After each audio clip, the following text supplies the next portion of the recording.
اللهم صل على محمد طب القلوب ودوائها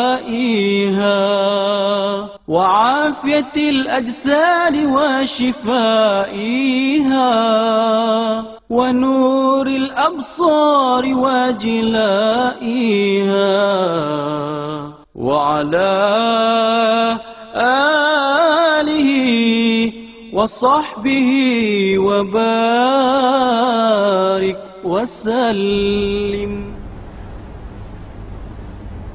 الحمد لله وكفى والصلاة والسلام على عباده الذين اصطفى خصوصا على أفضلهم وخاتم النبيين محمد الأمين وعلى آله وصحبه أجمعين وبعد. فأعوذ بالله من الشيطان الرجيم. بسم الله الرحمن الرحيم. ونزلنا عليك الكتاب تبيانا لكل شيء وهدى ورحمة وبشرى للمسلمين. صدق الله العظيم. Brother Chairman, respected Imam, brothers and sisters here at Masjid Darul Ihsan in Subang Jaya in Kuala Lumpur, Malaysia. Assalamu alaikum wa rahmatullahi wa barakatuh. Before we address or attempt to address the subject of Madinatul Nabi fi akhir الزمان, or the city of the Prophet sallallahu ta'ala alayhi wasallam in the last age,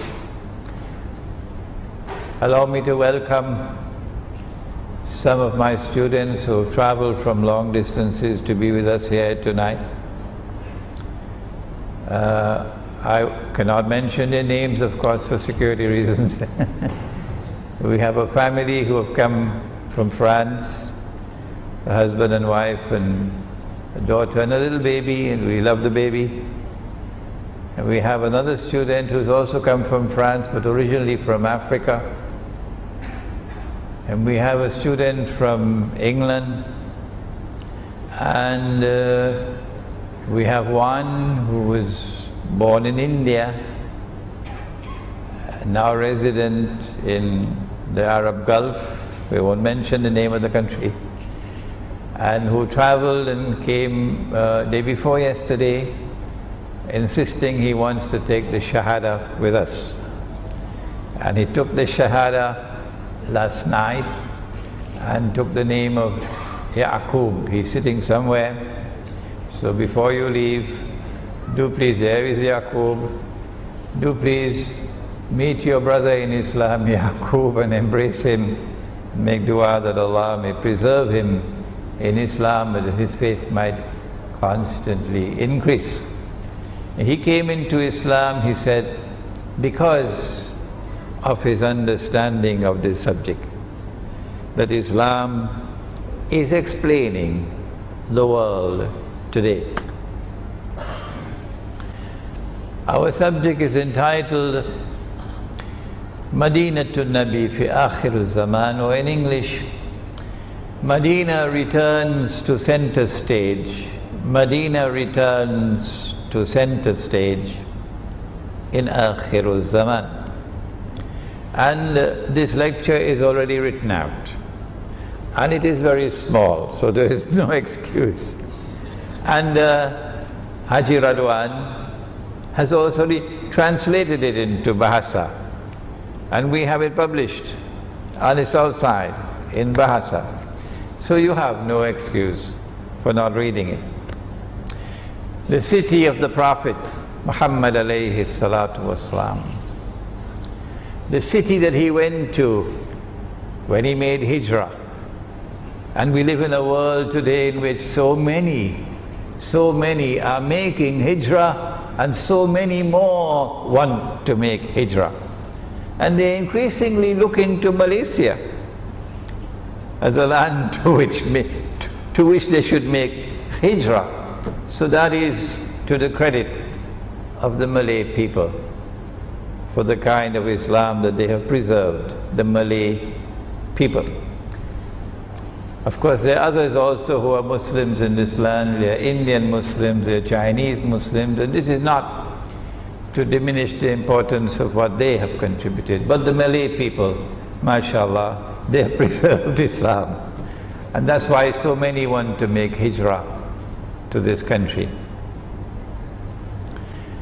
The city of the Prophet sallallahu ta'ala alayhi wasallam, where he sleeps in his grave at this time.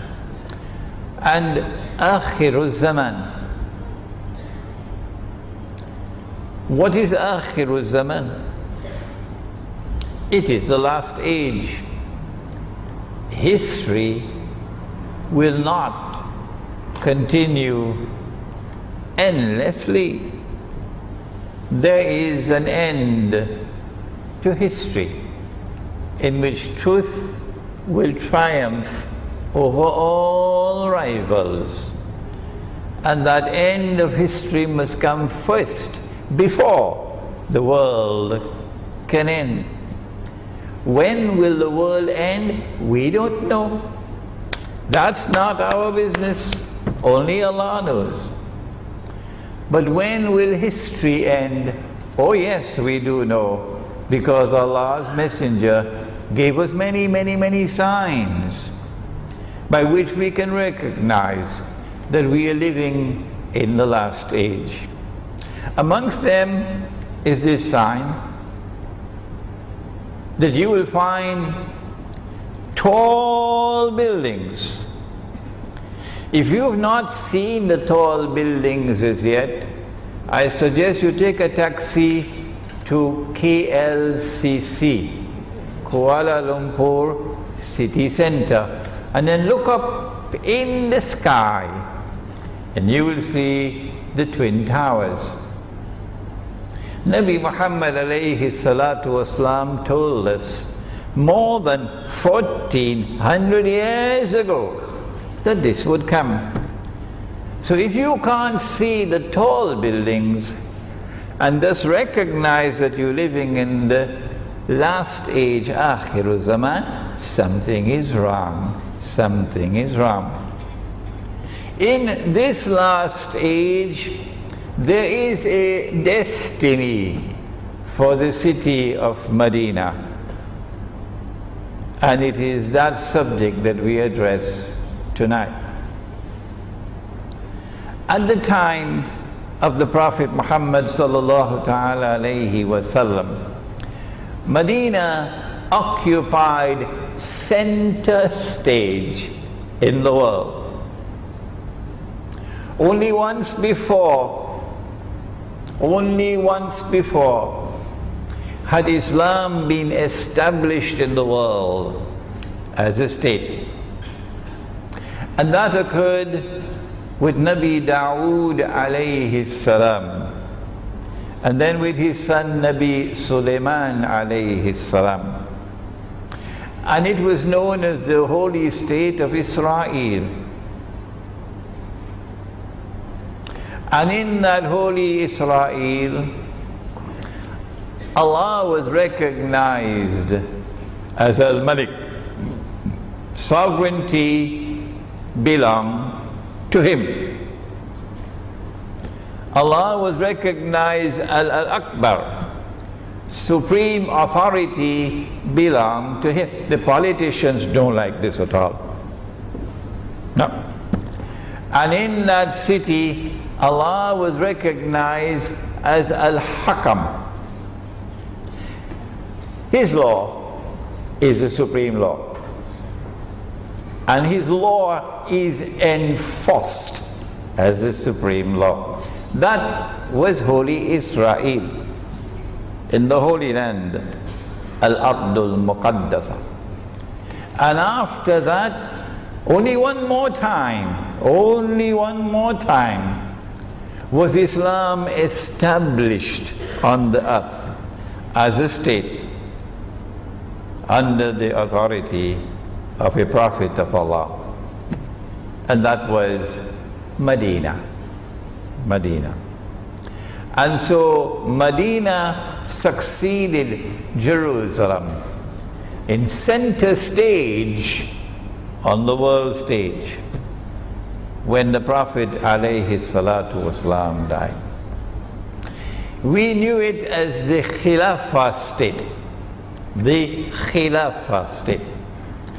A state which recognized Allah as sovereign, recognized Allah's authority as supreme, recognized Allah's law as the supreme law. What Allah made halal, the state enforced as halal. What Allah made haram, the state enforced as haram. So simple. And then came the death of the Prophet sallallahu ta'ala alayhi wasallam. And strange things began to happen. And the Khilafah was taken out of Medina. You know, the little oasis in the desert, agricultural town, having no significance except for goats and sheep and so on. So let's take it to Damascus, a more civilized city, a more famous city. And so the Khilafah went to Damascus. It went to Baghdad. It went to Cairo. It even went out of the Arab world into a new part of the Arab world, Andalusia, but still Arab. And then it went mysteriously so. And this history is still to be written by a historian who perhaps is not yet born, or maybe is now a baby, but who will one day write this history. The Dajjal, the false Messiah, was at work when the Khilafah was taken. The Khilafah was taken out of the Arab world, taken to a people who did not have credentials to rule over the heartland of Islam.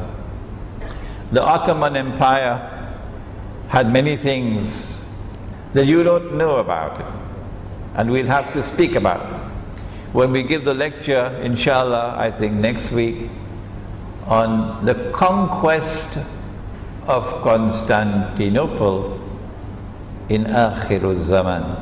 I think that lecture is next week, inshallah. About 100 years ago, in another 10 years from now, it will be 100 years since the transfer of power took place in Mecca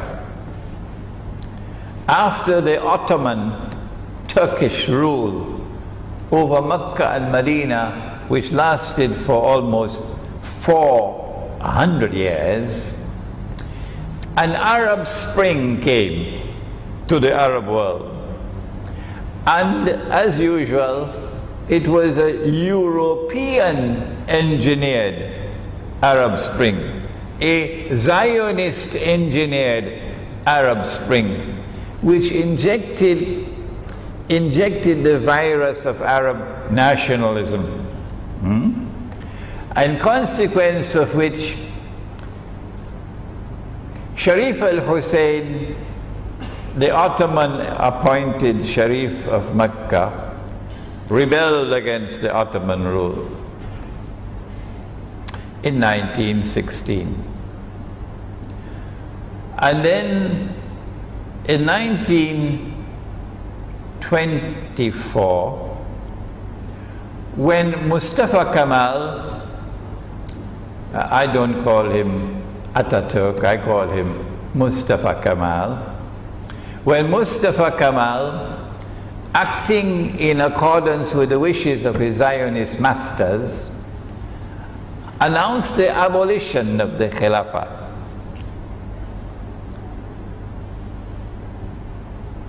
An attempt was made to bring the Khilafah back to the Arab world, where it should have been, in the heartland of Islam. The Khilafah started in Medina.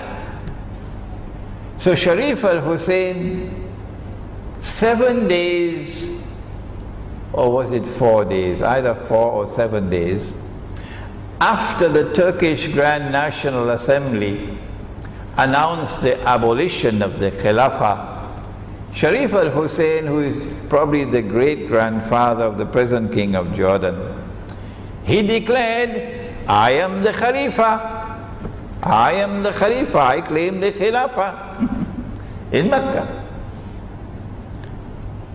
Well, this was a positive move. He abolishes the Khilafah, and we say, no, you should not do that. The Khilafah is an essential institution of Islam. And so he attempts to preserve the Khilafah by establishing the Khilafah once again in the Hijaz, in Mecca. But that was not in accordance with British and Zionist planning. You see, they had first of all made an agreement with him at the time when he rebelled against the Ottomans. Lawrence of Arabia had gone into Arabia with a checkbook, sterling pounds, and paid him 7 million sterling pounds to come on our side. So if you are a client of the Anglo-American Zionist alliance, Judeo-Christian Zionist alliance, you can't turn against them, tabule.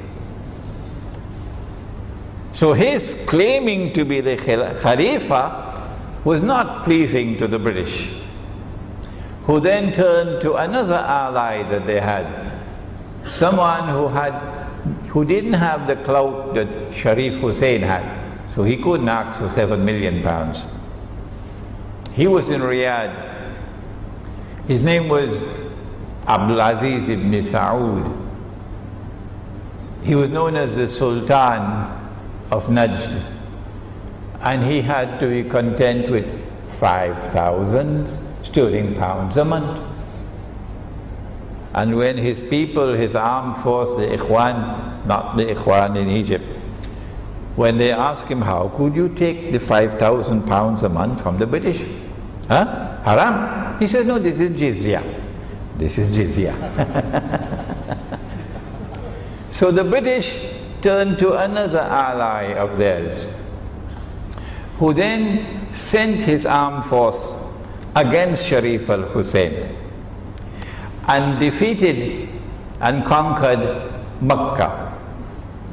In fact, they did it without any fight. Mecca surrendered. And that was, in 10 years from now, that will be 100 years since that occurred.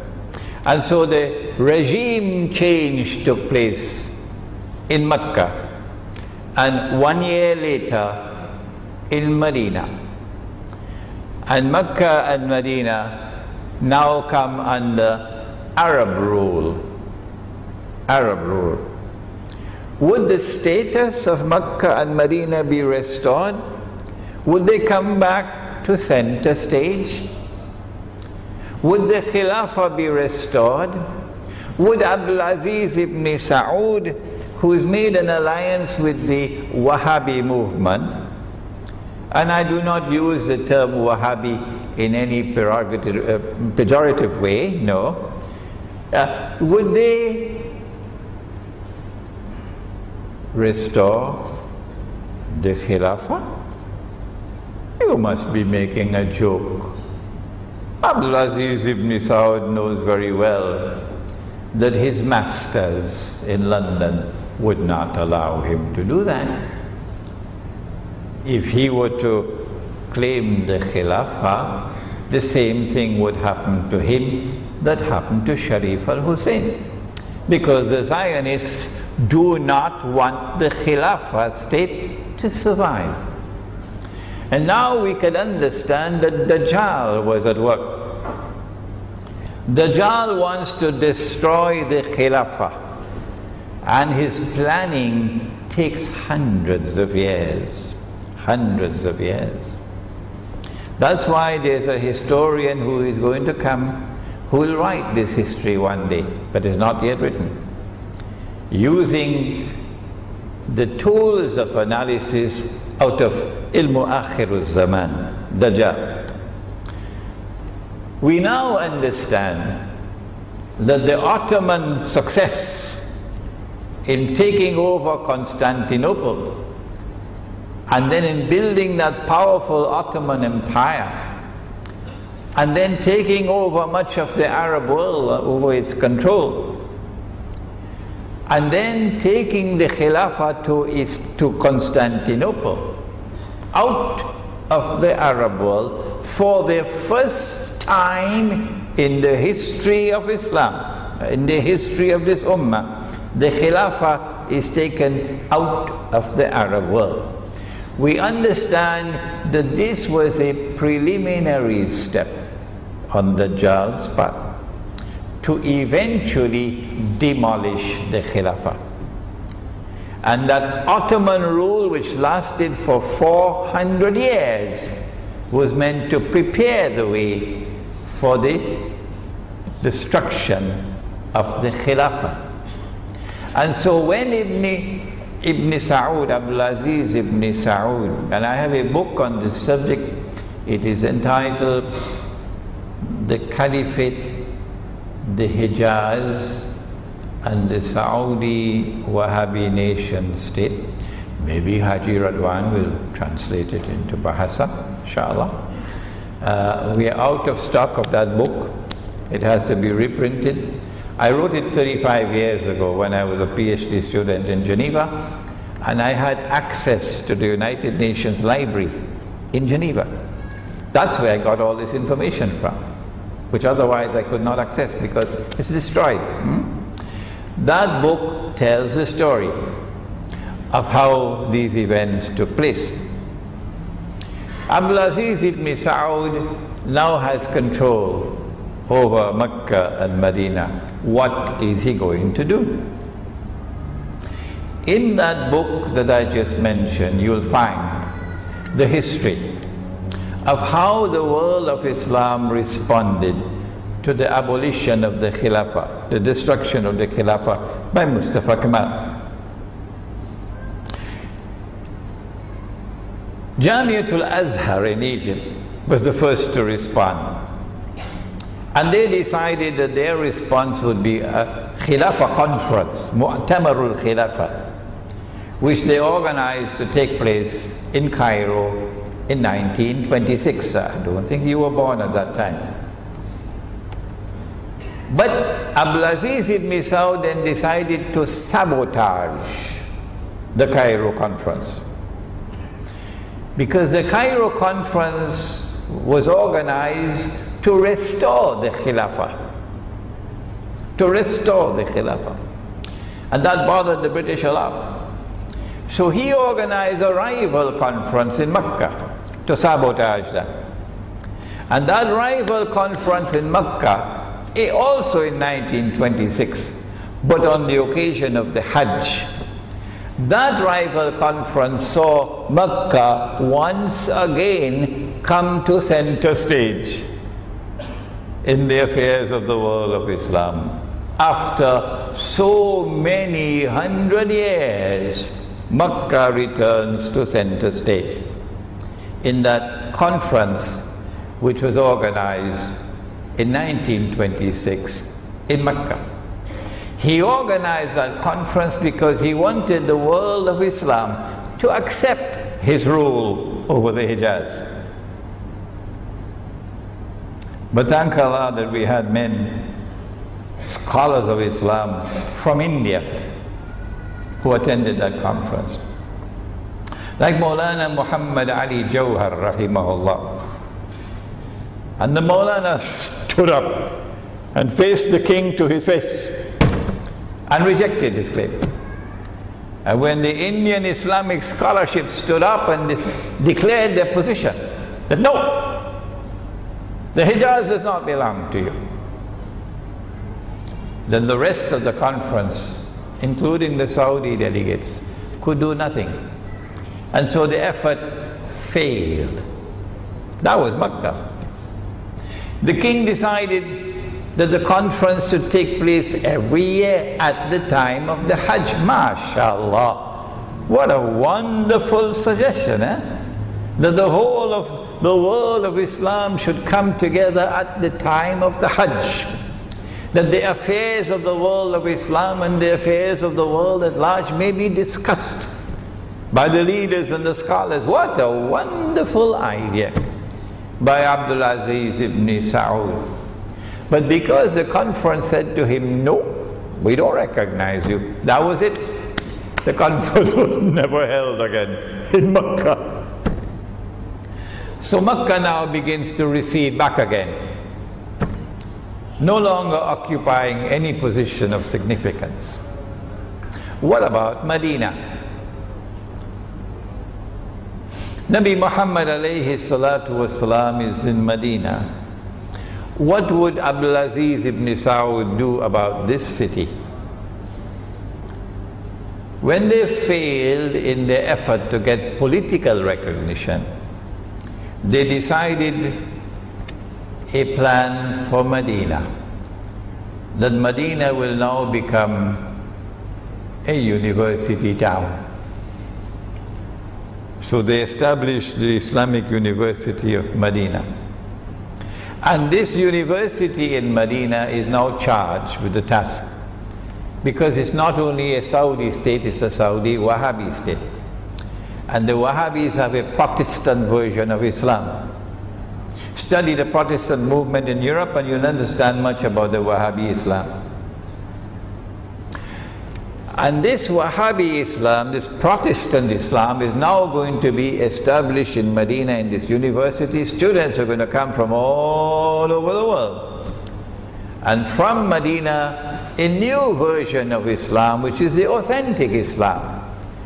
Authentic Islam will now reach out to the world of Islam. And the target that you have to attack and demolish is Sufism, the Sufis. These Sufis are the ones who have destroyed Islam. They brought all kind of shirk and bid'ah and this and that and the other. And we have the task of purifying the faith and restoring the original faith. Oh, but the original faith had a spiritual heart. The original faith had men who could see with the nur of Allah. The original faith had men, you couldn't take them for a ride. No, that was the original faith. اتقوا فراسة المؤمن فإنه ينظر بنور الله.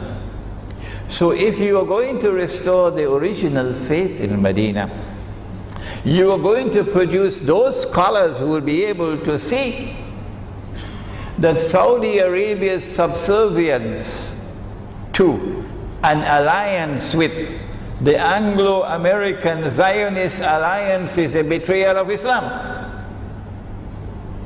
A horrendous, monstrously wicked betrayal of Islam. If you are going to produce in this university men who have the purest version of Islam, then there will be people who have eyes with which to see. And they will ask the question, well, how come? You have control of the Hijaz, you have control of Makkah and Medina. Why are you not restoring the Khilafah? At least this much will come out of the university. But Protestant Islam has eyes and yet cannot see. Protestant Islam has ears and yet cannot hear. Protestant Islam has hearts and yet do not understand. Ulaika kal-an'am. They're just like cattle. Don't be annoyed with me for speaking the truth. If you had any integrity, then for the last 70, 80 years, you would have been raising your voice in Makkah and Medina and calling for the restoration of the Khilafah. If you had any integrity, you would have denounced the Saudi regime for their subservience to and the alliance with the monstrously wicked Anglo-American Zionist alliance, Judeo-Christian alliance. Allah in the Quran has prohibited Muslim alliance with a Judeo-Christian alliance. بعد أعوذ بالله من الشيطان الرجيم يا أيها الذين آمنوا لا تتخذوا اليهود والنصارى أولياء بعضهم أولياء بعض. Do not take such Jews and do not take such Christians, not all Jews, not all Christians. Do not take such Jews and do not take such Christians as your friends and allies, who themselves are friends and allies of each other. The Quran is referring to this Judeo-Christian Anglo-American Zionist alliance.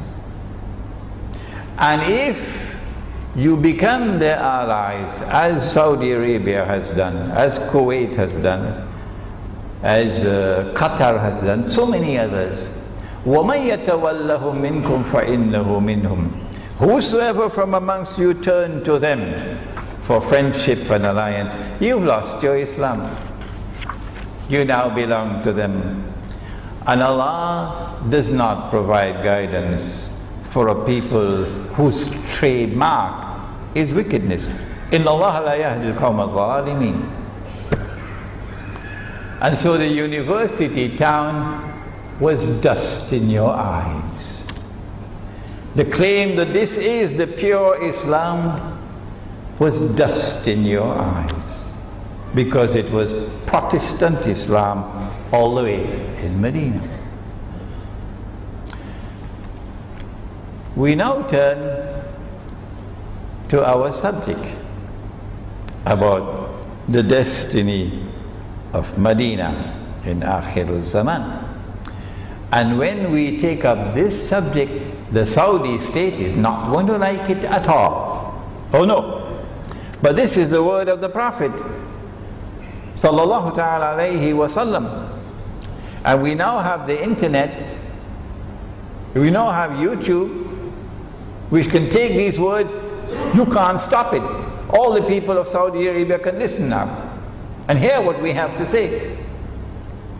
The Prophet alayhi salatu wasalam spoke and said, the hadith is narrated by Mu'adh ibn Jabal, and it is in the Sunan of Abi Dawood.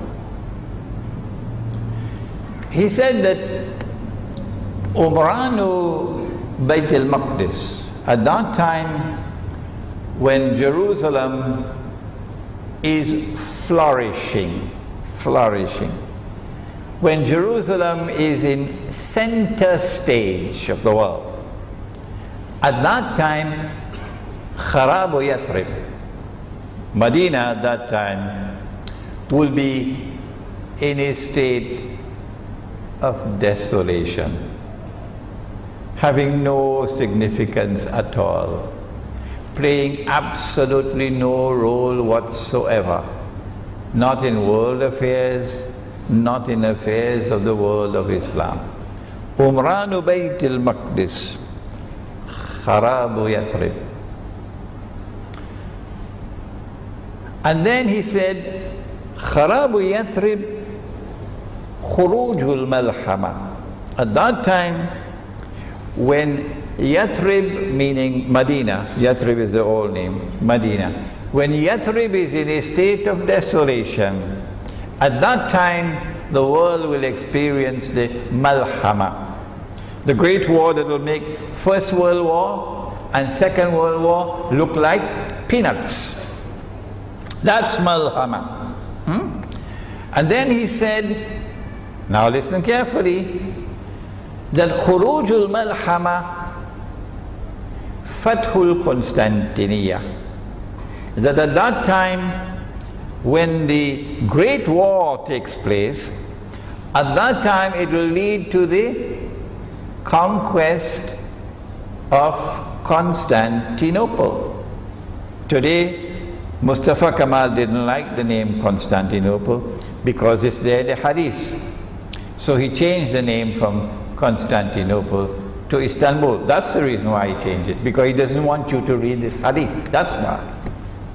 And then he said, Fathul Constantiniya Khurujud Dajjal. At that time, when Constantinople is conquered, that is a time when you experience the Khuruj of Dajjal. Now, I have another lecture coming up at De Palma Hotel. You know where De Palma is? Ampang Point. On this subject. The conquest of Constantinople. Oh, is it in UAE?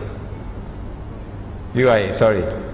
Yes. This subject is at the university, the International Islamic University. The conquest of Constantinople in Akhir Zaman, I think it's July 4th? Yeah, July 4th, inshallah, at the International Islamic University. So, the conquest of Constantinople would lead to the Khuruj of Dajjal. It'll take some time for me to explain the term Khuruj al-Dajjal. Where are we now in that timeline? Is Jerusalem now at center stage in the world? The answer is Jerusalem is very close to that. All that Jerusalem now needs is the collapse of the US dollar, which is about to take place, the collapse of the US economy, which is about to take place, and because of our study of Islamic eschatology, Ilmu Akhir Zaman, we were able to tell you 15 years ago that this is going to happen. Protestant Islam could not do that. No, no. At this time, all that Jerusalem needs is not only for the US dollar to collapse, for the US economy to collapse, not only for paper money to disappear, and all the world is now imprisoned in electronic money, digital money, but also that the United States must be trapped into a military adventure that will lead to the possibility of defeat for the United States. And Israel has to intervene to save the United States from defeat. And that the United Nations organization probably has to fold up and be shifted to Jerusalem, that the International Monetary Fund and the World Bank probably have to shift to Jerusalem. I don't know whether these things will actually occur or not, whether it will be necessary or not, but when you see these things happening, you know that the United States is being taken off center stage as the ruling state in the world, so that Israel can replace the United States. And so Jerusalem becomes the ruling city in the world. This is Umran Bayt al-Maqdis, the flourishing state of Jerusalem. This is what the hadith is speaking of.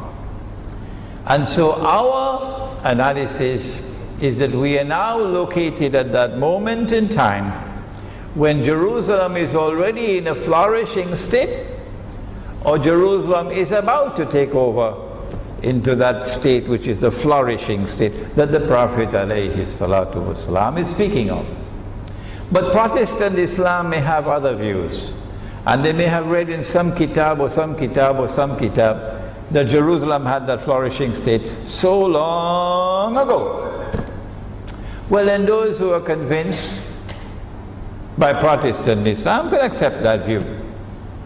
And those who are persuaded that this is the moment can accept this view. Alhamdulillah, no boxing gloves necessary. And we are brothers. And so, if we are now living at that time when Jerusalem is in the state of the flourishing state, as said of in the hadith, We are also living at that time when Medina is now in a state of desolation. Everybody can see that Medina is playing absolutely no role whatsoever in the affairs of the world and in the affairs of the world of Islam. Not even in the affairs of Saudi Arabia. It is in a state of desolation, mournful desolation. Nabi Muhammad alayhi salatu wasalam is left. He's gone, he's put aside. He's weeping in his grave. And so now we can expect the malhama, the great wars. And as I said to you, these great wars which are coming, I don't think it's one war, I think it's several wars. These great wars which are coming are going to make the First World War and the Second World War look like a fight over peanuts. Because this great malhama which is coming is going to substantially reduce the population of the world. Most of mankind now alive will not be living when the malhama has ended. But the malhama is going to affect the Arabs more than all others. The malhama involves also, I believe, nuclear warfare in the world between the two major alliances, the Anglo-American Judeo-Christian Zionist alliance and the Russian-led alliance, which are both nuclear armed. And this nuclear warfare, which involves probably thousands of nuclear weapons exploding, could possibly lead to such a cloud cover, mushroom, that no sunlight can penetrate. No sunlight can penetrate.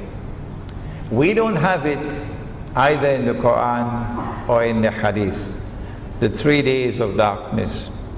But ask any Christian, Kumar, who is now Yaqub, he took the Shahada last night, he probably knows about the 3 days of darkness in the Christian scriptures.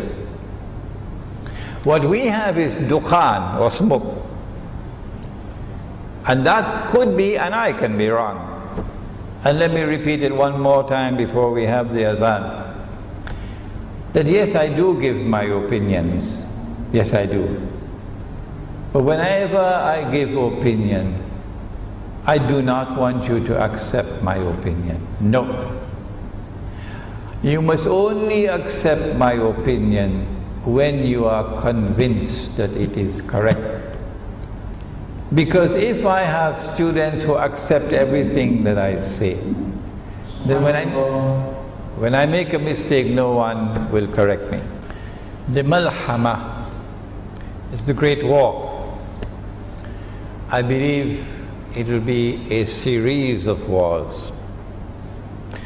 I believe that it is going to climax with nuclear warfare between the two nuclear powers in the world, the American-led alliance, the Zionist alliance, and the Russian alliance. Why will this great war take place? Answer: because the Zionists want to rule the world. Simple. Why do the Zionists want to rule the world? Because the Zionists want that a state of Israel be restored in the Holy Land, and they want to give to that state of Israel the status of ruling state in the world. Simple. Well, why do they want the state of Israel to rule the world?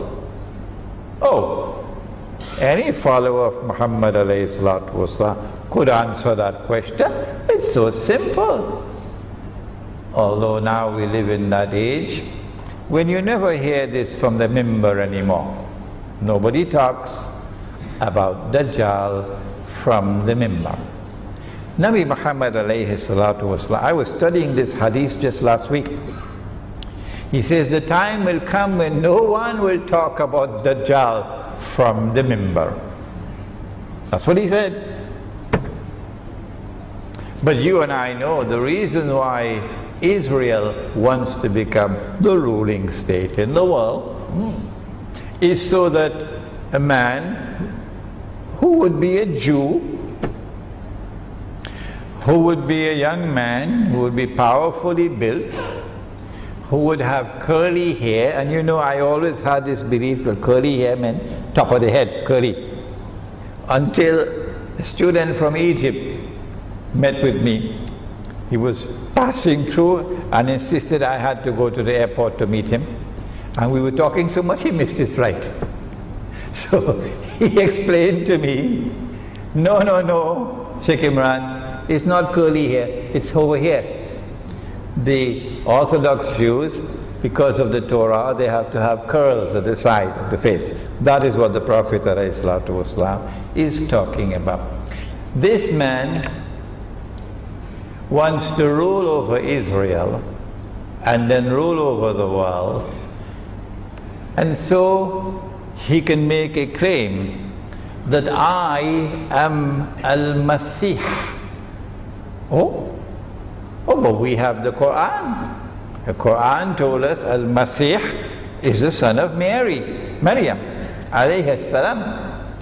And you are not the son of Maryam, but he is the false Messiah, Dajjal. He wants to declare that I am the true Messiah, so he has to rule the world. And all those who see with only one eye, like Dajjal, the other eye is blind, meaning internally blind, they will accept him as the Messiah. Protestant Islam will also say, this cannot be Dajjal. No, tabule. Why? Oh, the Prophet said, Dajjal has only one eye, this man has two. So he can't be Dajjal. As Protestant Islam. This is the reason why we are heading towards Malhama, the Great War. 10 years ago, I wrote Jerusalem in the Quran. Most of you have read it already. We now have it in Bahasa, but of course Bahasa is twice the size of English. If you have not read it as yet, please read it, so you'll understand why the Malhama is coming. This great conflagration, because Russia will not bend its knee to Israel, and China will not bend her knee to Israel. That's why you're going to get the Malhama. But I believe the Malhama is going to be several wars, not just one war. And at the end of this Malhama, we're going to witness the conquest of Constantinople.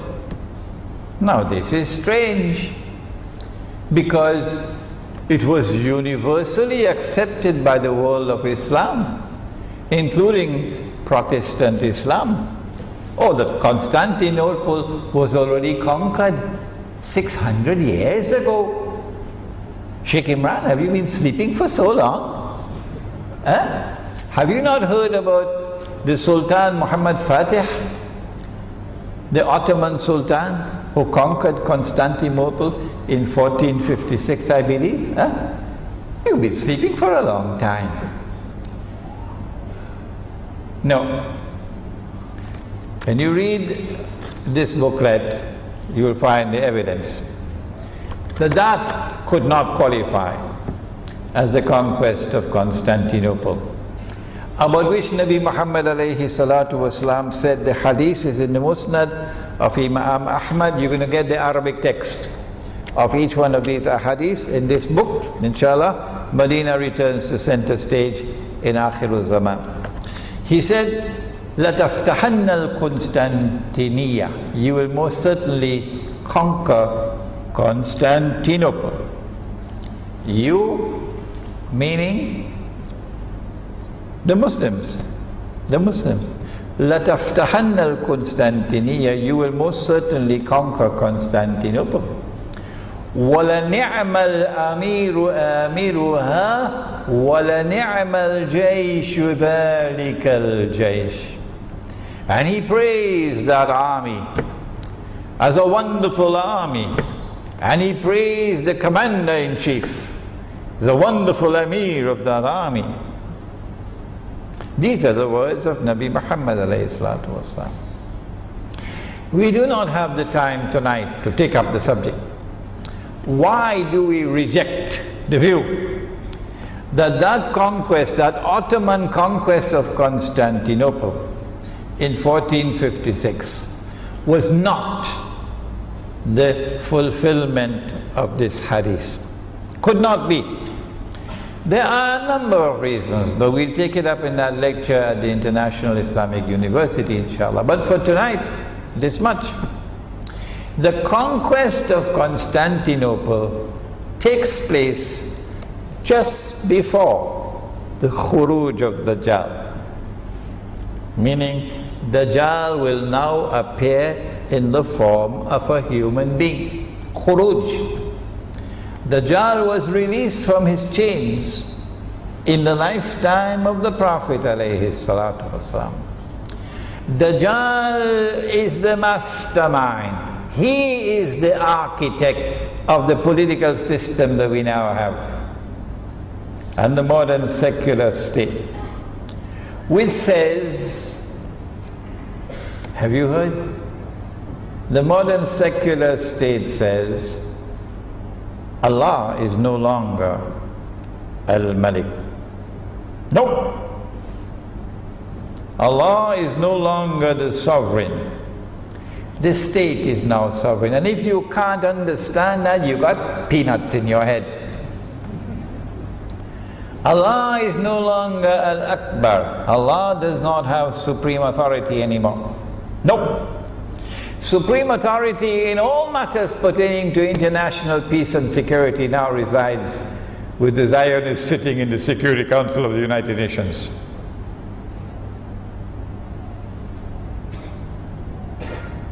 We have a question and answer session coming up. Anybody can challenge me, eh? I love that. Because I've studied my subject. Allah is no longer Al-Hakam. No, He is no longer the supreme lawgiver. The state is now the supreme lawgiver. The parliament is now the supreme lawgiver. Do you think this came from? It dropped out of the sky? No. This is Dajjal. He created it. Do you think Protestant Islam recognized that? No. Allah has made halal and Allah has made haram. But the modern secular state can make halal what Allah made haram, and can make haram what Allah has made halal. And if you cannot see that, you have peanuts in your head. And yet they go and they faithfully vote to legitimize what Dajjal created to replace the Khilafah. Not me. You're not going to find me going and voting to legitimate that state. Not me. And not my students. But if the cattle want to go, let them go. Let them go. So Dajjal was released at that time. Where do you think paper money came from? Huh? And the electronic digital money that's coming, which replaced the dinar and dirham. This paper money which has functioned as an instrument of financial enslavement, which has taken Indonesia to where Indonesia is now, taken Bangladesh to where Bangladesh is now, taken Pakistan and Egypt to where they are now. Who do you think has brought this monetary system into being? This is Dajjal's work. But Protestant Islam will never say that. No. They got eyes and they don't see. They got ears and they don't hear. They got hearts and they don't understand. And my frustration has led me now to the end of the rope. I don't know what more to do with these brothers of mine. And so Dajjal is the mastermind. He was released in the lifetime of the Prophet ﷺ. But he will only appear in human form at the very end of his life. Read this book and it will tell you the story. There are 3 circles, 3 blue circles there. This cover design is by a Malay artist. It shows Dajjal's first stage and second stage and third stage until Dajjal appears in human form. And that is the khuruj of Dajjal. Now let's go back to the Malhama, which is the heart of our subject. I expect that Israel is going to make her move sometime soon, probably within the next few months. Israel can either attack Pakistan to destroy the nuclear plants and denuclearize Pakistan, and then India takes over to break up Pakistan, or attack Iran, not only to destroy the nuclear plants, but more importantly, to bring about regime change, so that a new government comes to Iran which will be virulently Shia and who can make a deal with Israel. Not this government in Iran, no sir. You have to get another one. Or attack Syria, which might be the first round, to bring about regime change in Syria. Or attack Egypt, because Egypt is a target. But once Israel strikes out and the first war starts, it is going to lead to one war after another until eventually it culminates with the Malhama. Israel is going to wage these wars because Israel wants to take over from the United States as the ruling state in the world. Now, in order for Israel to rule the world, Israel must first demonstrate its capacity to rule over the Arabs. Make sense? Because Israel is surrounded by the Arabs. Israel has to establish, and they are listening to me in Israel, Israel has to establish its political and economic dominion over the Arabs. And the Prophet ﷺ spoke 1400 years ago when he said, "Wailul lil Arab, woe unto the Arabs, min sharrin qad iqtaraba, because of a great evil which is now going to come upon you." And he raised his hands and put his fingers like this and made a circle. And he said, "Today," but Protestants in Islam doesn't understand the word today. He said, "Today a hole has been made in that barrier bit by Zulkarnain, the Radam." And so the release of Gog and Magog began in the lifetime of the Prophet ﷺ. Who studies Gog and Magog today? Who lectures about Gog and Magog today? Have you ever heard a khutbah from the mimbar on Gog and Magog? Never. And yet Ya'juj and Ma'juj are in the Quran. Alhamdulillah, I have a book outside, an Islamic view of Gog and Magog in the modern world, and Haji Radwan has promised to translate it into Bahasa. Alhamdulillah. When Israel launches these big wars, her first target would be the Arabs. After eliminating Pakistan nuclear weapons, the Arabs. How to establish Israeli political and economic dominion over the Arabs when the Arabs are so many? One of the weapons that Israel will have to use, that the Zionists will have to use, would be biological warfare. Prophet Muhammad ﷺ spoke about that biological warfare which is coming.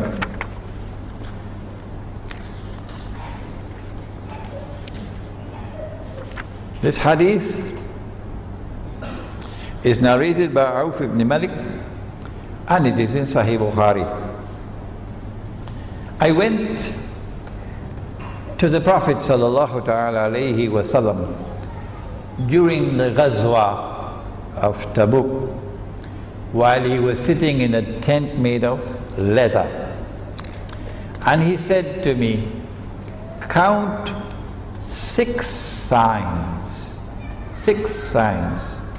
that indicate the approach of the Sa'ah. Number 1, my death. Number 2, the conquest of Jerusalem. And number 3, he said, a plague.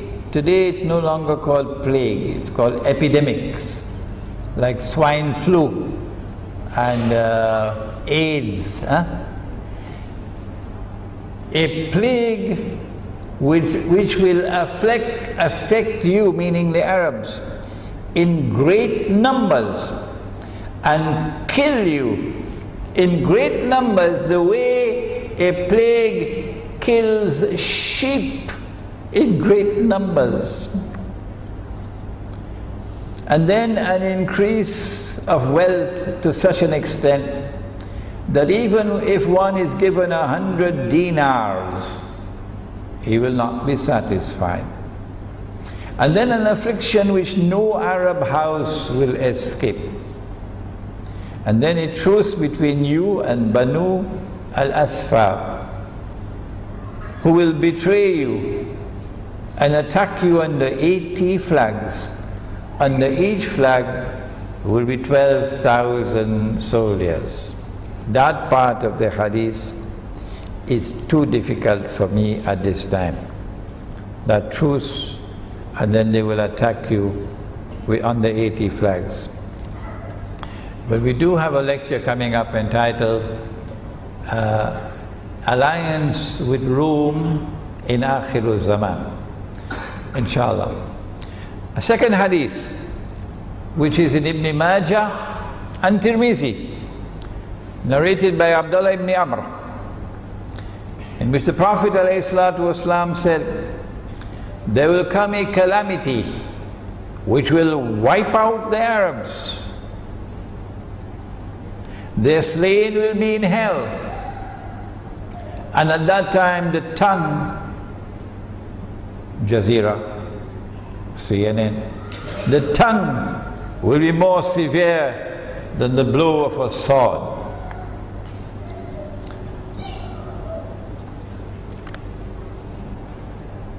The Arabs know about this. And so as soon as Israel launches her wars, the world of the Arabs, particularly Arabian Peninsula, are going to be in a state of expectancy now for that biological attack which they know is coming. But now listen. Abu Hurairah radiyallahu ta'ala anhu said in a hadith recorded in the Sahih of Imam al-Bukhari, he said, neither plague nor Dajjal can enter Medina. Neither plague nor Dajjal can enter Medina. In another hadith, even Makkah is also mentioned, indicating that there is a link between plague or biological warfare and Dajjal, indicating that the Zionists are going to use this as a weapon. So once Israel starts her wars, which are going to be soon, the Arabs know that the only place you can be safe, praise be to Allah, the only place where you can be safe is in Makkah and Medina. You will not die from plague. But if you're outside of Makkah and Medina, you can be wiped out. So as soon as Israel starts her wars, we can anticipate a stampede of Arabs moving to Mecca and Medina for safety. When that happens, then you're going to have both those who have faith in Allah in their hearts, fleeing to Medina, and those who are also friends of the Zionists because they also want to live, fleeing to Medina. Those who are kuffar, munafiqun, they also fleeing to Medina because they want to survive. It is at that time that the world will see. It's going to make news. It's going to be center stage in the world when the biological war starts on the Arabs, and the Arabs are dying like sheep. It's going to make news. And the Arabs are moving, stampeding towards Mecca and Medina. That's going to make news. And so Mecca and Medina return to center stage in the world because of the plague or biological warfare. And the reason why they now occupy center stage is because the angels are guarding Mecca and Medina. Because the angels are guarding Mecca and Medina, that is why neither plague nor Dajjal can enter Mecca and Medina. So we have now reached the stage where Mecca and Medina are now in center stage in the world, making the news. But that's not the end of the story.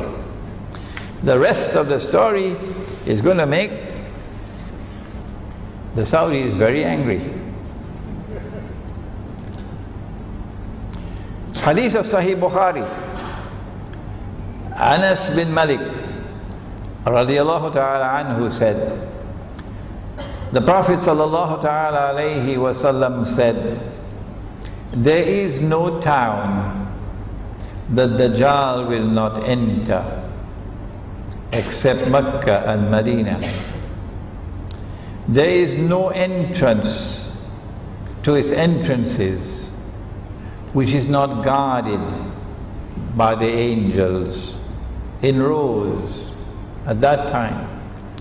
But then he went on to say that Medina, not Mecca, Medina will shake 3 times. Is this going to be 3 earthquakes? Geological earthquakes? Or is this going to be 3 political earthquakes? Because of this chemical combustion, you have all of these people who are faithful to Islam and they despise the Saudi regime. And they're Saudis. And you have all of these others who are faithful camp followers of the Zionists. And these 2 people are together in the same town of Medina. The sparks are going to fly. And so the 3 shaking could be 3, what do they call it? Arab Spring? 3 upheavals, uprisings.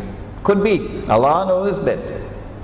But when these 3 shakings takes place, guess what's going to happen? Allah is going to send every single kafir and munafiq out of Medina. And they will go and join Dajjal. Because he would have camped, he would have descended and camped outside of Medina in a marshy, salty land. Meaning Israel is going to attack. And the Israeli forces are going to be camped outside Medina. Because Israel wants Medina. Why? Because the Jews lived in Medina. Why? Because the Jews were expelled from Medina. Why? Study the story of Banu Qurayza. Why? Study the story of Banu Qaynuqa. And you know why Israel wants revenge. Revenge. So they're outside of Medina. They camped, said the Prophet ﷺ. Dajjal is camped outside of Medina. And when Medina shakes 3 times, you know the story that the rats leave a sinking ship. The rats leave a sinking ship. These followers of Dajjal in Medina, Saudis, Arabs, would now feel that Medina is doomed. Doomed. So let's get out. And they go and join the Zionists. But the angels will prevent Dajjal from entering Medina, protect Medina. And the attack will be diverted to Damascus. When that happens,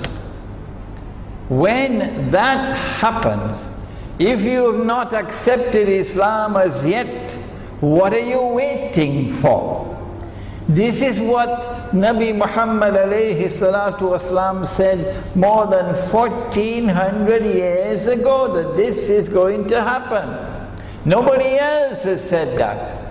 No Christian eschatology has given that. No Jewish eschatology has given that. Only Islamic eschatology. Only Islamic eschatology. So as the attack is diverted to Damascus, the world will see Medina once again in center stage. Because all the kuffar and munafiqun have been expelled. I don't know whether there will be any professors left in the Islamic University of Medina at that time. And these words are not being spoken in any insulting and derogatory way. While still there is time, my brothers, you must stand up. Stand up for the truth. And this is the truth, regardless of the price that you have to pay. And so Medina returns to center stage in Akhir Zaman. All the world's attention is now on Medina, because it is now plain as daylight. Muhammad alayhi salatu wasalam in his grave in Medina has spoken the truth. And the angels are guarding Medina. And therefore the truth is here in Islam. When the attack is diverted to Damascus, it is at that time that Nabi Isa alayhi salam will come down. It is at that time that Imam al-Mahdi would be in the masjid. It is at that time that when Nabi Isa alayhi salam comes down with his hands resting on the wings of 2 angels, that Imam al-Mahdi will say, here he is, this is the Messiah, the son of Mary. It is at that time that Nabi Isa alayhi salam would kill Dajjal. It is at that time that Gog and Magog would then be destroyed. It is at that time that the Muslim army will be unstoppable from Khurasan. Unstoppable. And they are already fighting. NATO is the most powerful military force in the world. And yet in Khurasan, in Afghanistan, without modern weapons,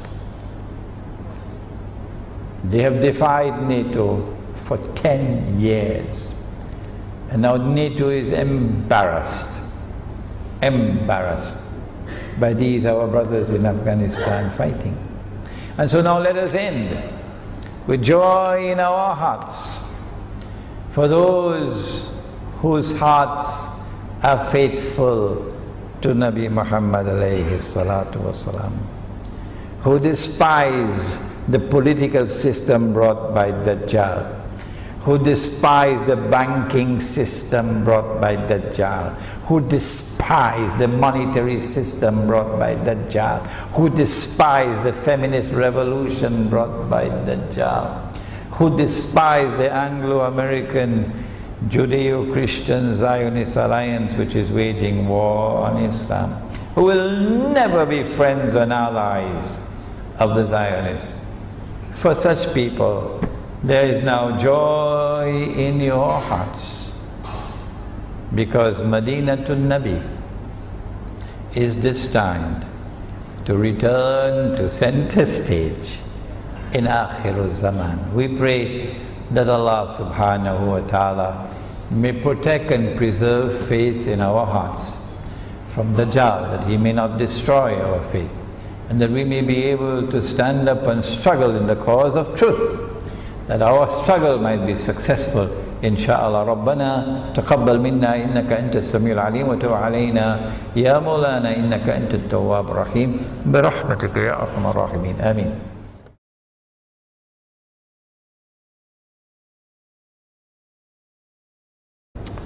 Okay. This is just Okay. I have never ever attempted to give a figure about Dajjal's first day, like a year. Others have done it. I have never done it. All I can say is that the first stage, or a day like a year, is a long period of time. That's all I've said.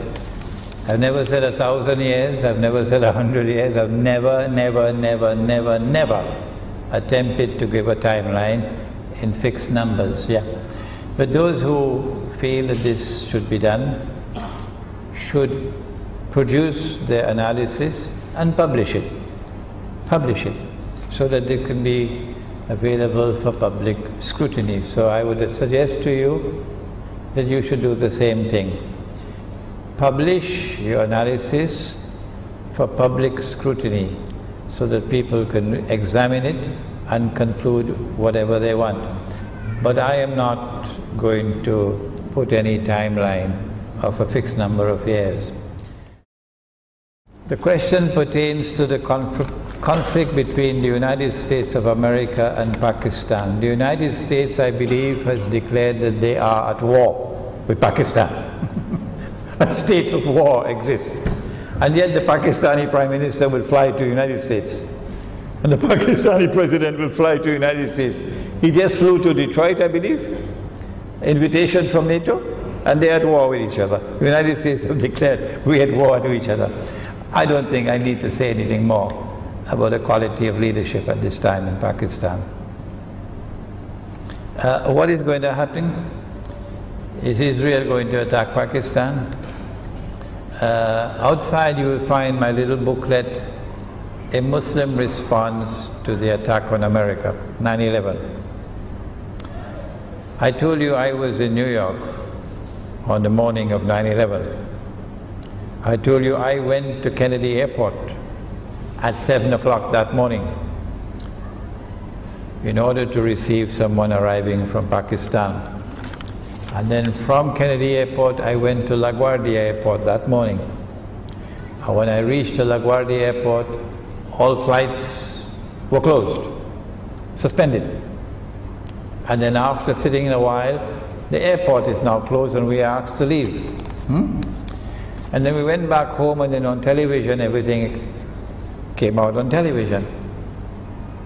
Because I was studying this subject of Jerusalem and the Quran, I already had this book in my head at that time. I immediately came to the conclusion that there's a connection between this attack and the one that occurred in the summer of 1914. The assassination of the Archduke Franz Ferdinand of Austria-Hungary in Sarajevo. And so I knew that this was a false flag attack. Eventually they're going to blame us for it.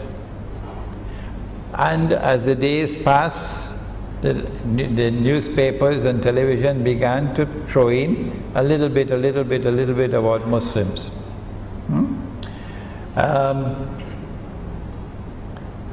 Eventually we got the news that Osama bin Laden and his men hiding in caves in Afghanistan kept the US Air Force on the ground. If that is accepted as truth, then a cow can also jump over the moon.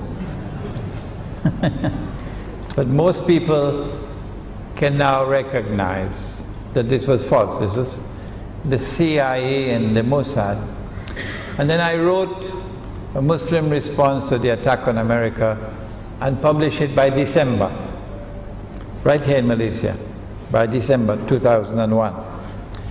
And in that booklet, which is outside, I said my view is that they have done 9/11 in order to be able to use 9/11 to attack Pakistan. And it is to the credit of the Pakistani people that 10 years have passed and they've not as yet been able to launch the attack on Pakistan. But I think the Pakistani people know that the attack is coming. They know it. Unless and until Pakistan makes tawbah. And how do you make tawbah? You make tawbah by returning to Allah and returning to Islam. You cannot expect that your dua will be accepted when you are a secular state, a member state of the United Nations, a member state of the International Monetary Fund, a member state of the World Bank, using this crooked paper money called the rupee and using the Bangladeshi taka, because people are now attacking me saying I'm unfair to Pakistan. So I mentioned the taka as well. And the rupiah of Indonesia, no, I am not biased against Pakistan, not at all. I love the Pakistani people. I can't get naan in this country. The only place I can get good naan is in Pakistan. And I got my education in Pakistan. The Pakistani people paid for me to get the knowledge of Islam. So I can't forget that. So they want to use Afghanistan as a base to attack Pakistan. Pakistani people know that. When will the attack on Pakistan be launched? Oh, it started already. The Americans have been killing Pakistan every day, killing Pakistanis every day. The Pakistan armed forces, the people in the Pakistan armed forces have got it up to their throat. They're so angry. So angry. The last one was an attack on Pakistani soldiers, sleeping in the night. And they killed some 20-something of them. Who did it? The Zionists. The Zionists. So the attack has already been launched. But when will the major attack take place, which is designed to destroy the Pakistani nuclear plants and destroy the Pakistani nuclear weapons and break up Pakistan with the help of India? When will that take place? I don't know. I know it's coming soon. And I know that if you do not make tawbah and turn away from the secular state and restore, or at least declare that we want this republican state in the garbage bin. And the modern parliament can never be a substitute for the Khilafah. Put it in the garbage bin. Make tawbah. Return to Darul Islam. Return to an Amir. Make tawbah. Get rid of that banking system. Get the bankers on the run. Chase them out. Make tawbah. Greece just dropped out of the Euro system. Greece. And there is the possibility that Greece may accept the advice given to Greece by Hugo Salinas Price of Mexico, who advised Greece to introduce the dirham, the silver coin. If you do not do that, the Greek money, I think it's called the drachma. What's it? Anybody knows the name? Drachma? The drachma is going to continue to fall in value. The bankers are going to ensure of that. So make tawbah in Pakistan and make the announcement. Ask any politician in Pakistan, please make this announcement that we are going to bring back dinar and dirham in this country. No one is going to stop us. And when you give your word, keep your word. And maybe if you do these things, your dua might reach Allah. is there a hadith about Banu Tamim assisting Imam al-Mahdi? The hadith says that Banu Tamim will never give up jihad. I have a question here about supporting the Russians. And that Imran Hussein is advising that we must support the Russians, that we must become allies of the Russians. I think you're misunderstanding me. Here is a hadith, there's a prophecy, and I have a duty to try to understand the prophecy of the Prophet ﷺ. He said that you're going to make an alliance with Rome. That's what he said. And it is my understanding that the proper methodology in identifying who is Rome, the proper methodology is to start with the Quran. That is proper methodology. There are others who differ with me and they start with the hadith, but I start with the Quran. And as a consequence, I have come to the conclusion that Rome today is Russia and the Russian alliance. But you don't have to accept my view. You don't have to accept my view. But we do have a lecture coming up on alliance with Rome, Muslim alliance with Rome in Akhirul Zaman. So I suggest that we wait for that lecture. Can we? Inshallah. The Prophet ﷺ said about Akhirul Zaman, and this question is posed concerning this hadith, that you will most certainly fight the Jews. So there's not going to be any Camp David Accord to bring peace, or any Madrid or Oslo peace talks. No, not going to work. That you will most certainly fight the Jews, and you'll most certainly defeat them. And at that time, even the stones will speak. O Muslim, there's a Jew hiding behind me, so come and kill him. And the question is asked, how can the stones speak? And the answer is, when the stones speak, you're not going to hear it with these ears. No. When the stones speak, you will hear it with your heart. Yes. There are two ways to approach the subject. Nabi Muhammad alayhi salatu wasalam, in the 5 years prior to the event in the cave of Hira, he used to seek solitude. Today we call it i'tikaf.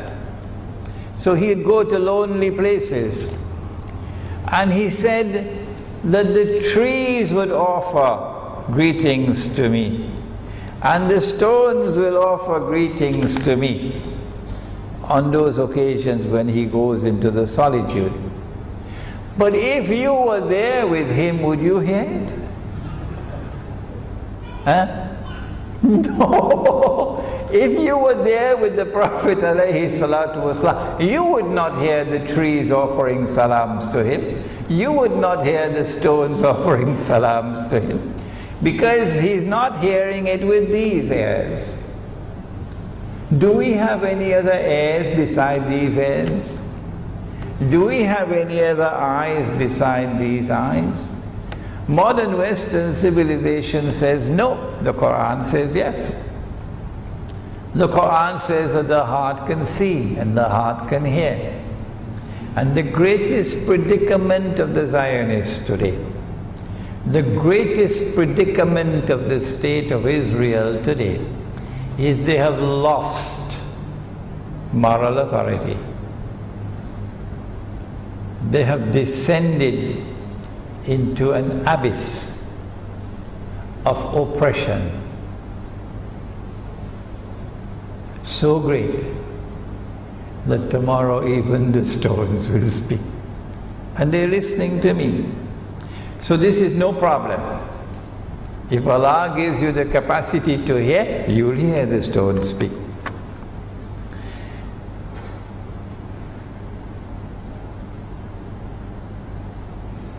Oh my gosh, this is a hadith to make you weep. And I studied this hadith just about 2 weeks ago. The Prophet said, sallallahu ta'ala alayhi wa sallam, there's something I fear for my ummah more than Dajjal. What is it?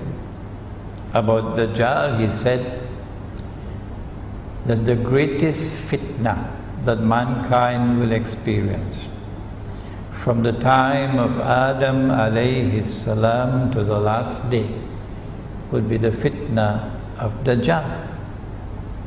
And yet in this hadith he says, there's something I fear for my ummah greater than Dajjal. And Abu Dharr radiallahu ta'ala anhu became afraid. The hadith is in the Musnad of Imam Ahmad. According to this text over here, I have my text at home. Abu Dharr radiallahu ta'ala anhu became afraid and he asked, O Messenger of Allah, what is that you fear more than Dajjal for your ummah? And the Prophet alayhi salatu wasalam replied and he said, Al-a'imma al-mudillun, the misguided imams, the misguided religious scholars. This is what I fear for my ummah more than I fear for Dajjal. Could you kindly explain how can we respect those scholars who are misguided? And how can we protect ourselves from being misguided by them? Number one, in order for a scholar of Islam to escape from the trap set by Dajjal, he's got to walk in the footsteps of Khidr alayhi salam. So do please go back to my lecture that I delivered maybe 1 week ago on Khidr alayhi salam and Akhiru Zaman. You could have a heart that is sincere and yet become misguided. A man would wake up in the morning with faith in his heart in Akhiru Zaman and would lose his faith by the time the night comes. A man will go to sleep at night with faith in his heart and lose his faith by the time the morning comes, said Muhammad alayhi salatu wasalam. When you go to Khidr alayhi salam, you get number one, methodology. Protestant Islam cannot handle Akhiru Zaman. No. Let me share with you something I learned only today. Only today. That's how knowledge comes, eh? Little by little. Last night we had the weekly zikr at my apartment and we recite Surah Al-Kahf in the apartment. Because the Prophet alayhi salatu wasalam said, recite Surah Al-Kahf on the day of Jum'ah, and you get nur from the samawat to the ard, and that nur will remain with you until the next Jum'ah. And recite the first 10 and the last 10 ayat of Surah Al-Kahf for protection from the fitna of Dajjal. So you might want to do that, to recite Surah Al-Kahf on the day of Jum'ah. After we complete the recitation, then I normally give a little talk. And last night I gave the talk on those few ayat about the young man in the cave. And Allah says in the Quran, سَيَقُولُونَ بَعْدَ أَعُوذُ بِاللَّهِ مِنَ الشَّيْطَانِ الرَّجِيمِ سَيَقُولُونَ, they will say. Who are they? سَيَقُولُونَ ثَلَاثَةٌ رَابِعُهُمْ كَلْبُهُمْ. They will say that there were three. and the dog was the fourth. 3 young men in the cave. وَيَقُولُونَ خَمْسَةٌ وَسَادِسُهُمْ كَلْبُهُمْ رَجْمًا بِالْغَيْبِ. And they will continue their guesswork. They will continue their guesswork. They will say, no, there were 5. The dog was the 6th. وَيَقُولُونَ سَبْعَةٌ وَثَامِنُهُمْ كَلْبُهُمْ. And they'll continue their argumentation. But there were 7, and the dog was the 8th. In the process, Allah subhanahu wa ta'ala is directing attention to a methodology that He critically examines, and He discards this methodology.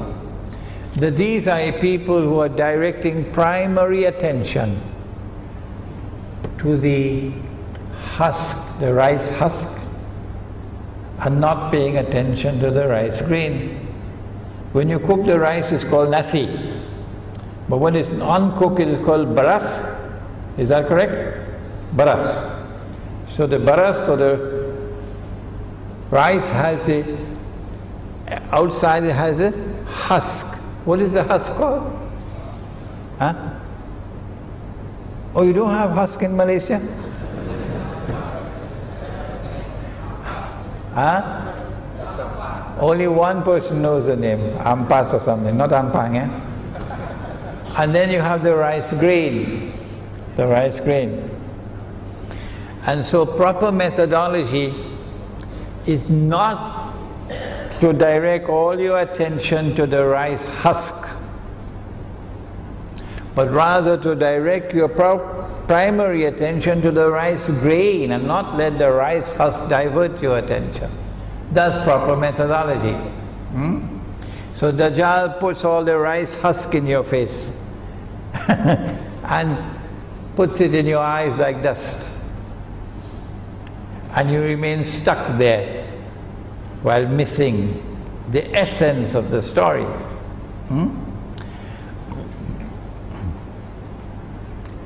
This methodology is today at work in the world. This is Protestant Islam. These are the ones who've been criticizing me every day, and now they're doing more than that, they're even ridiculing me. May Allah forgive these brothers.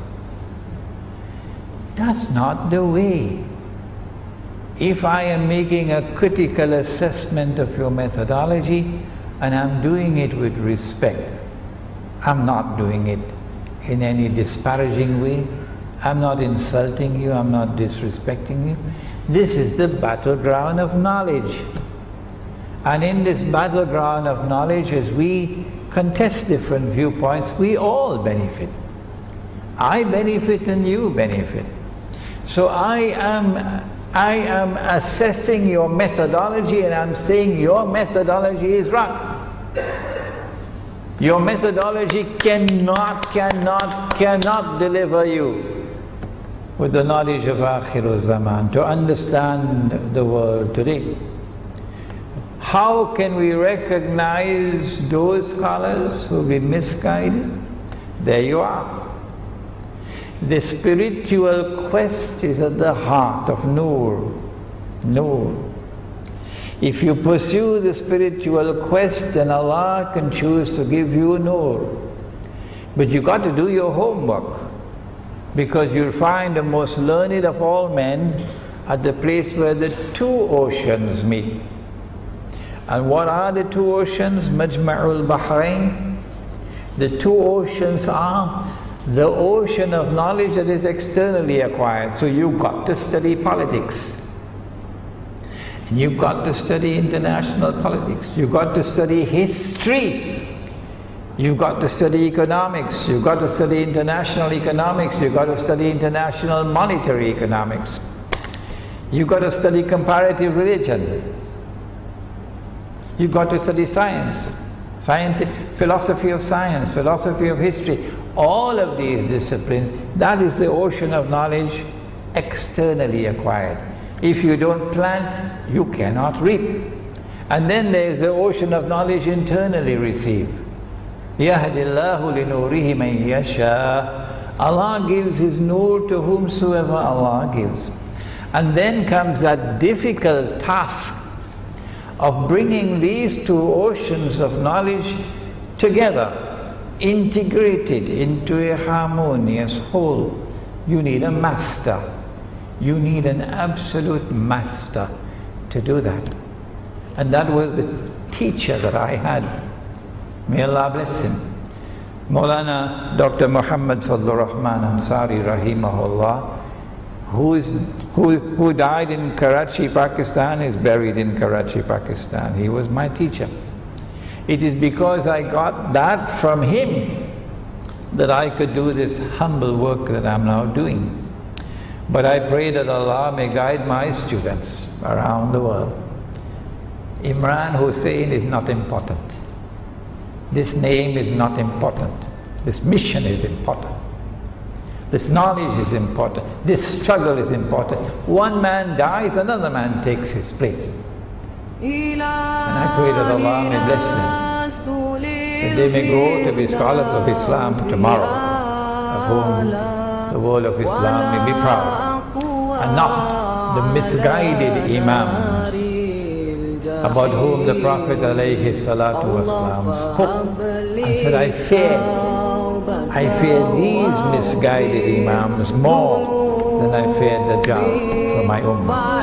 ربنا تقبل منا إنك أنت السميع العليم وتب علينا يا مولانا إنك أنت التواب الرحيم برحمتك يا أرحم الراحمين. We have a lecture tomorrow night. Let me just give it to you. Oh my gosh, it is such a difficult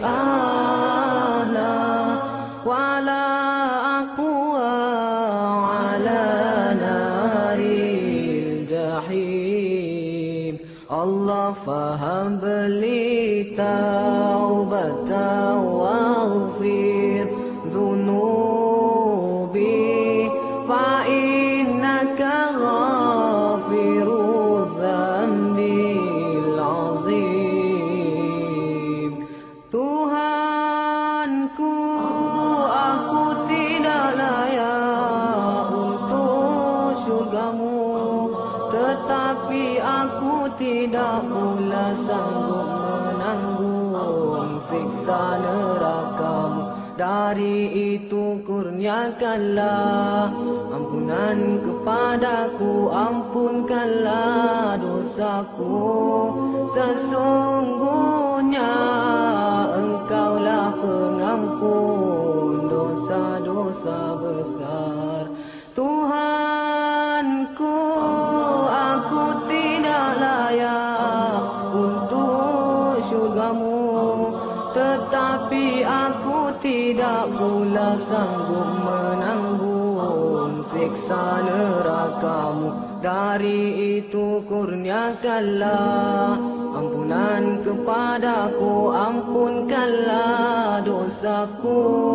Sesungguhnya Engkaulah pengampun dosa-dosa besar. Ilahi lastu lil firdausi a'la wala aqwa ala naril jahim. Allah fahab li taubatan waghfir dhunubi fa innaka ghafiru dhanbil azim. Ilahi lastu lil firdausi a'la wala aqwa ala naril jahim. Allah faham li